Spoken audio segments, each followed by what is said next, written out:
اللہ اکبر اللہ۔ بسم اللہ الرحمن الرحیم۔ وحی آنے کے کیا طریقے تھے؟ حضور صلی اللہ علیہ وسلم پر وحی کیسے نازل ہوتی؟ تو عام طور پر 6 طریقے ہیں، 6 طریقے تھے جس پر حضور صلی اللہ علیہ وسلم پر وحی نازل ہوتی۔ حضرت عائشہ رضی اللہ عنہا فرماتی ہے، بخاری کی حدیث ہے کہ وہ روایت کرتی ہے کہ حارث بن ہشام نے حضور صلی اللہ علیہ وسلم سے پوچھا کہ یا رسول اللہ آپ پر وحی کس طرح آتی؟ تو آپ صلی اللہ علیہ وسلم فرماتے کبھی مجھے گھنٹیوں کی سی آواز آتی اور اس آواز کو سنتا، جب وہ آواز ختم ہوتی تو میرے دل میں وہ بات ڈالی جاتی جو اس آواز میں ہوتی، اور اس کے علاوہ کبھی وہ فرشتہ آتا جو چیز مجھے سکھاتے وہ مجھے سیکھ جاتا۔ تو اس میں پہلی قسم بیان ہوئی وحی کی، جس کو عربی میں سلسلۃ الجرس کہتے ہیں، گھنٹیوں کی آواز، یعنی گھنٹیوں کی سی آواز آتی جب وہ کوئی وحی آتی تو وہ اس میں ایسی، اور حضور صلی اللہ علیہ وسلم میں سے محسوس کرتے یا قریب کے لوگ ایسے محسوس کرتے کبھی کبھار کہ یہ جیسے گھنٹیوں کی آواز ہے، اس کو سلسلۃ الجرس کہتے ہیں۔ پہلی بات تو یہ ہے کہ اس میں گھنٹیوں کی آواز سے کیا مراد ہے؟ تو عام طور پر تو حدیث میں صرف یہی بات ہے کہ گھنٹیوں کی سی آواز آتی۔ اب اس کی کیا کیفیت ہے، اس پر اہل علم کی رائے مختلف ہے۔ بعض اہل علم نے کہا کہ یہ فرشتے کی آواز ہوتی جو حضور صلی اللہ علیہ وسلم کے پاس سنائی دیتی، اور بعض اہل علم کی رائے یہ ہے کہ یہ فرشتوں کے پروں کی آواز تھی جس سے یہ پیدا ہوتی۔ اور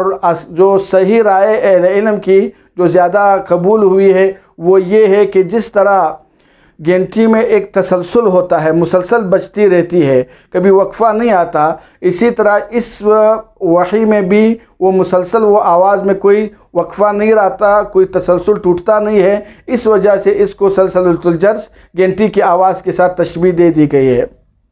بہرحال یہ آواز آتی، اور اس کے ساتھ حضور صلی اللہ علیہ وسلم نے یہ بھی فرمایا کہ یہ کیفیت اور یہ آواز والی کیفیت میرے اوپر بہت سخت گزرتی۔ اس کی وجہ یہ ہے کہ بعض اوقات جب ایک فرشتہ آتا حضور صلی اللہ علیہ وسلم کے ساتھ انسانی شکل میں، تو وہ حضور صلی اللہ علیہ وسلم بھی انسان تھے، اور وہ دوسرا فرشتہ جب انسانی شکل میں آتا وہ بھی انسان ہے، تو انسان کو انسان سے انس ہوتی ہے، ایک قسم کے رابطے ہوتے ہیں، تعلق ہوتا ہے، تو لہٰذا وہ اتنا بوجھ نہیں پڑتا۔ اور یہ ہے کہ ایک مسلسل آواز آئی اور پھر وہ جہت اس کی معلوم نہیں ہے کہ کہاں سے آتی ہے، اور مسلسل آنا کا ایک تشبیہ یہ بھی ہے کہ جو مسلسل آواز آتی ہے اس کی جہت کا پتہ نہیں چلتا کہ دائیں سے آ رہی ہے، بائیں سے آ رہی ہے، سامنے سے آ رہی ہے، اور ظاہر بات اوپر سے کلام الہی ہے تو یہ بوجھ بہت زیادہ پڑتا۔ اسی لیے حضرت عائشہ رضی اللہ عنہا فرماتی ہے جب حضور صلی اللہ علیہ وسلم پر وحی نازل ہوتی تو سخت سردیوں کے موسم میں بھی حضور صلی اللہ علیہ وسلم کے چہرے پر پسینہ آتا، اور وحی ختم ہونے کے بعد حضور صلی اللہ علیہ وسلم کا پورا جسم مبارک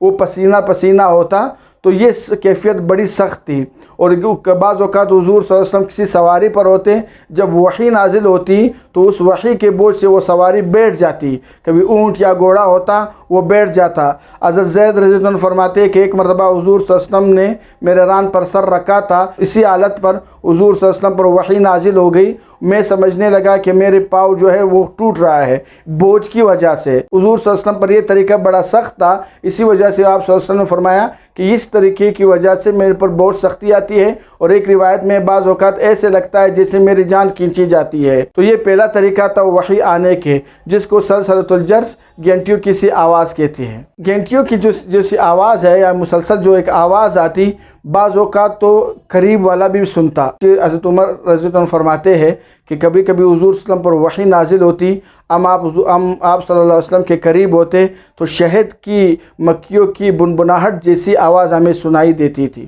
تو وہ حضور صلی اللہ علیہ وسلم پر محسوس ہوتا، کبھی کبھی دوسروں کو بھی یہ کیفیت اور یہ آواز سنائی دیتی تھی۔ اور وحی کا آنے کا دوسرا طریقہ وہ ہے فرشتے کا حضور صلی اللہ علیہ وسلم کے پاس آنا انسانی شکل میں، اور اس پر حضور صلی اللہ علیہ وسلم فرمایا یہ میرے لیے بہت آسان ہے، یعنی یہ وحی کی یہ جو کیفیت نزول کی یہ میرے لیے بہت آسان ہے کہ جبرائیل علیہ السلام آتے، وہ کسی انسانی شکل میں آتے، اور عام طور پر حضرت دحیہ کلبی رضی اللہ عنہ کی صورت میں آتے، حضور صلی اللہ علیہ وسلم کے پاس آتے، اللہ کا جو پیغام ہوتا وہ پہنچاتے۔ تو یہ دحیہ کلبی چونکہ بڑے مشہور صحابی ہے اور صحابہ میں یہ سب سے زیادہ حسین بھی تھے، اس وجہ سے ان کا انتخاب کیا گیا باقی صحابہ کو چھوڑ کر۔ دحیہ کلبی کا انتخاب اس وجہ سے ہوا کہ تمام صحابہ میں اتنے حسین تھے کہ اپنے چہرے پر وہ رومال باندھ کر چلا کرتے تھے زیادہ حسن کی وجہ سے۔ جبرائیل علیہ السلام اکثر اس کی شکل میں آتے اور بعض اوقات کسی دوسرے اجنبی شخص کی شکل میں بھی آتے، جس طرح حضرت عمر رضی اللہ عنہ کی مشہور روایت ہے کہ ہم مسجد میں بیٹھے ہوئے تھے، حضور صلی اللہ علیہ وسلم بھی تشریف فرماتے کہ ہم نے دیکھا کہ ایک اجنبی شخص اندر آیا اور نہ اس کے چہرے پر سفر کے اثر ہوتے۔ جب ظاہر بات ہے اجنبی شخص ہے، کہیں سے سفر کر کے آیا ہے تو چہرے پر اور لباس پر سفر کے کوئی اثرات نظر نہیں آتے، بالکل تر و تازہ ہو کر آیا، حضور صلی اللہ علیہ وسلم کے سامنے بیٹھ گیا تحیات کی شکل میں اور حضور صلی اللہ علیہ وسلم سے سوال پوچھنے لگا اور جواب بھی خود دینے لگا۔ تو صحابہ نے کہا، حیران ہوئے کہ یہ کیسا شخص ہے، سوال بھی پوچھ رہا ہے اور جواب بھی خود ہی بتا رہا ہے۔ تو پھر جب وہ جانے لگا تو حضور صلی اللہ علیہ وسلم نے فرمایا کہ یہ جبرائیل تھے جو آپ کو دین سکھانے کے لیے آئے تھے۔ تو کبھی ایک اجنبی شخص کے بھی صورت میں جبرائیل آتے ہیں اور کبھی جو ہے دحیہ کلبی رضی اللہ عنہ کی صورت میں جبرائیل علیہ السلام اللہ کا پیغام حضور صلی اللہ علیہ وسلم کے پاس پہنچاتے۔ تو یہ دوسرا طریقہ جو ایک فرشتہ انسانی شکل میں حضور صلی اللہ علیہ وسلم کے پاس اللہ کا پیغام لاتا۔ تیسرا طریقہ وحی آنے کا وہ تھا کہ فرشتوں کا اصل شکل میں آنا، یعنی جبرائیل علیہ السلام حضور صلی اللہ علیہ وسلم کے پاس اصل شکل میں آتے، اپنی اصل صورت میں آتے، اور اس طرح بہت کم ہوا ہے اور پوری زندگی میں 3 مرتبہ ہوا ہے۔ پہلی مرتبہ مکہ مکرمہ میں جب حضور صلی اللہ علیہ وسلم نے خود فرمائش کی کہ آپ مجھے اپنی اصل شکل دکھا دئیے۔ دوسری مرتبہ معراج کے موقع پر اس طرح ہوا، اور وحی کی تیسری قسم یہ تھی کہ فرشتہ اصل شکل میں حضور صلی اللہ علیہ وسلم کے پاس آتا، اور یہ بہت کم ہوا ہے۔ عام طور پر 3 مرتبہ اس طرح واقعہ پیش آیا ہے کہ جبرائیل اسلام اصل شکل میں حضور صلی اللہ علیہ وسلم کے سامنے آئے، ایک مرتبہ معراج کے موقع پر، دوسری مرتبہ مکہ مکرمہ میں، اور تیسری مرتبہ جب حضور صلی اللہ علیہ وسلم نے خود فرمائش کی کہ آپ مجھے اپنی اصل صورت دکھا دے۔ یہ 3 موقع ہیں جس پر جبرائیل اسلام اپنے اصل شکل میں حضور صلی اللہ علیہ وسلم کے پاس پیغام لے کر آئے ہیں، اور پوری زندگی میں یہ 3 ہی مرتبہ ہوا ہے۔ اور چوتھا طریقہ وہ ہے رویا صادقہ، یعنی سچے خواب، کہ خواب میں حضور صلی اللہ علیہ وسلم کو کوئی چیز بتا دی گئی اور بیان کر دی گئی، پھر اگلی صبح وہی چیز صادقہ آئی۔ جس طرح عائشہ کی روایت ہے کہ ابتداء نبوت سے پہلے آپ صلی اللہ علیہ وسلم کو خواب دکھائی دیتے، اگلے دن وہ خواب ایسے سچے ہوتے جیسے روشن صبح ہوتی ہے۔ اور اس کے علاوہ آپ صلی اللہ علیہ وسلم پر مدینہ منورہ میں جب جادو ہوا تو ایک منافق نے آپ پر سحر کیا، تو آپ کو خواب میں اس منافق کا نام بھی بتا دیا گیا، اور اس جادو کے ختم کرنے کے جو طریقے تھے وہ بھی آپ صلی اللہ علیہ وسلم کو بتایا گیا۔ تو یہ وحی کی اگلی قسم تھی جس کو رویا صادقہ کہتے ہیں، یعنی یہ وحی کے آنے کا اگلا طریقہ تھا جس کو رویا صادقہ کہتے ہیں۔ 5ویں قسم یہ ہے کہ براہ راست اللہ پاک نے آپ صلی اللہ علیہ وسلم سے کلام کیا،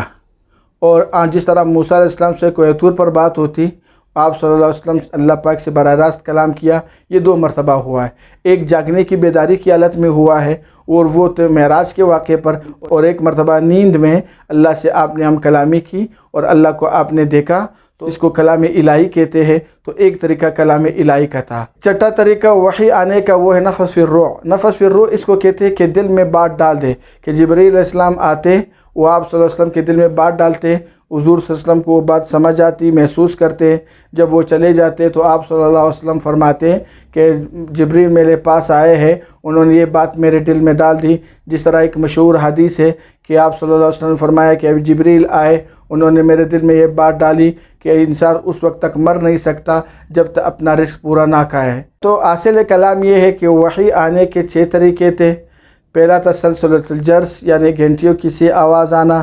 دوسرا یہ ہے کلام الہی، یعنی اللہ کا نبی سے براہ راست کلام کرنا، بات کرنا۔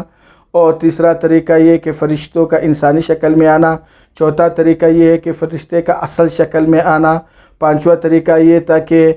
رویا صادقہ، یعنی سچے خواب آپ صلی اللہ علیہ وسلم کو نظر آنا، اگلے دن بالکل اسی طرح واقع ہونا۔ اور چھٹا نفس فی الروح، یعنی دل کے اندر ایک بات ڈال دی گئی، یہ بھی وحی کی آنے کا ایک طریقہ تھا۔ تو یہ کل 6 طریقے ہوئے جو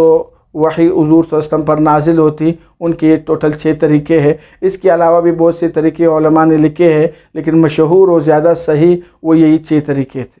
القارعۃ ما القارعۃ وما ادراک ما القارعۃ